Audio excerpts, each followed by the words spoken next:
நீங்க ஏதோ பாவம் பண்ணிருக்கீங்க, அதனாலதான் இந்த மாதிரி குழந்தை உங்களுக்கு வந்திருக்கு. எனக்கு முன்னாடி என் குழந்தை போயிட்டா கூட போதும் அப்படின்னு யோசிக்கிற எத்தனையோ பேரண்ட்ஸ் இருக்காங்க. நியூரோ டைவர்ஸ் பேரண்ட்ஸ் தெரியும். நாங்க எங்கேயாவது இந்த குழந்தைங்க வெளியில கூட்டிட்டு போனா ஏதாவது டான்ட்ரம் பண்ணா எதுக்கு இந்த குழந்தைங்க நீங்க கூட்டிட்டு வர்றீங்க, வீட்டுல வச்சிருக்க மாட்டீங்களா? இல்ல ஒரு ரெண்டட் பில்டிங்ல இருந்தா if the child has tantrums, sleepless nights, நிறைய கத்துறாங்கன்னா வீட காலி பண்ணுங்க.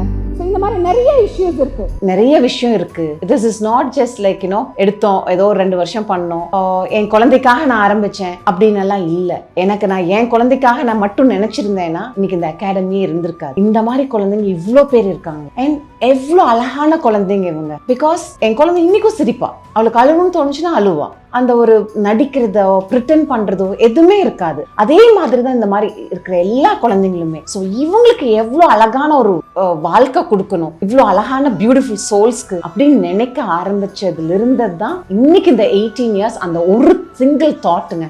ஏன்னா ஸ்பெஷல் நீட்ஸ் அப்படின்னா இந்த சமுதாயம் எப்படி பாக்குது, ஏன் என்ன என்ன என்ன கேட்டிருக்காங்க, நீங்க ஏதோ பாவம் பண்ணிருக்கீங்க, அதனாலதான் இந்த மாதிரி குழந்தை உங்களுக்கு வந்திருக்குன்னு.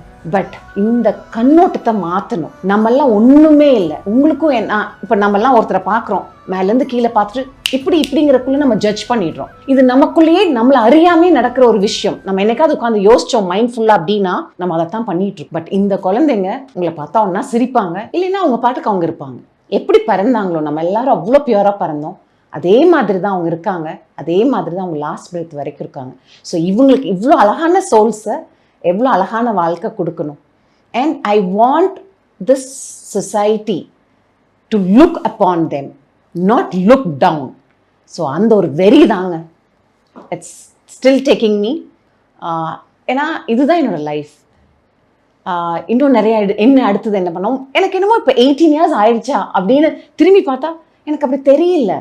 ஏன்னா இன்னும் நிறைய அடுத்தது என்ன அடுத்தது என்ன அடுத்தது என்ன. ஐம் ஸோ அடிக்டடுங்க. பீப்புள் சொல்லுவாங்க யூஆர் ஸோ செல்ஃப்லெஸ். கிடையவே கிடையாதுங்க. I'm very very selfish. Because இந்த குழந்தைங்களோட இருக்கிறப்போ எனக்கு அவ்வளோ சந்தோஷம் கொடுக்குது.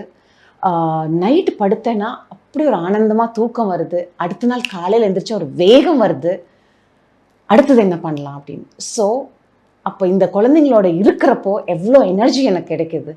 அதுதான் அப்போ நான் கண்டிப்பாக சுயநலமாக தான் இருக்கேன். பெரும்பான்மையான பெற்றோர்களுடைய சிந்தனை எப்படி இருக்குன்னு பார்த்தீங்கன்னா, நமக்கு அப்புறம் இந்த குழந்தைய யார் பார்த்துப்பா அப்படின்ற ஒரு கேள்விக்குறியாக இருக்கிற மாதிரி சமூகத்தில் ஒரு பேச்சு இருக்குது. நீங்கள் உங்களுடைய கருத்து என்ன அதை பற்றி? நானும் ஒரு அம்மா தான், எனக்கு 2 குழந்தைங்க இருக்காங்க. இன்னொரு குழந்தை என் குழந்தைய பார்த்துக்குவா அப்படிங்கிறதெல்லாம் இல்லை. அதை நான் சொல்லியும் வளர்க்கல. பட் நிறைய பேர் அதை நம்ம வளர்க்குறோம். இன்னைக்கு நான் 2 அக்காவோட நான் பிறந்திருக்கேன். நான் எத்தனை தடவை போய் எங்கள் அம்மாவை நான் பார்த்துருக்கேன், என் அக்கா கூட போய் இருந்திருக்கேன் அப்படின்னா ரொம்ப கம்மி.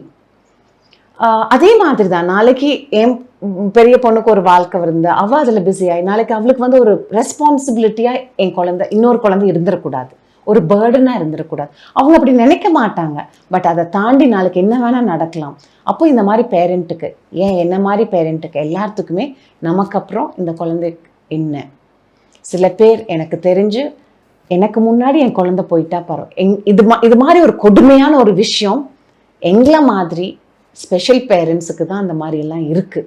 எனக்கு முன்னாடி என் குழந்தை போயிட்டா கூட போதும் அப்படின்னு யோசிக்கிற எத்தனையோ பேரண்ட்ஸ் இருக்காங்க. அப்போது இந்த பேரண்ட்ஸ்க்கு என்ன பண்ணுறது? இவங்களுக்கு 20-30 வயசு ஆகுறப்போ பேரண்ட்ஸுக்கு 60-70 ஆகிடும். அவங்களுக்கு என்ன சப்போர்ட்? அது சிங்கிள் பேரண்ட்டாக இருக்கவங்களுக்கு கேட்கவே வேண்டாம். எவ்வளோ சிங்கிள் பேரண்ட்ஸ் இருக்காங்க நம்ம ஸ்கூலில். அவங்களுக்கு அண்ட் அவங்க ஃபேமிலியை அபேண்டன் பண்ணியிருப்பாங்க. இப்போ அவங்க அம்மாக்களுக்கும் வேலை போட்டு கொடுத்து, குழந்தைய கம்ப்ளீட் ஸ்பான்சர்ஷிப்பில் வச்சு, அண்ட் அவங்களுக்கு ஒரு நம்பிக்கை கொடுத்து, அந்த மாதிரி தான் இப்போ போயிட்டு இருக்கு.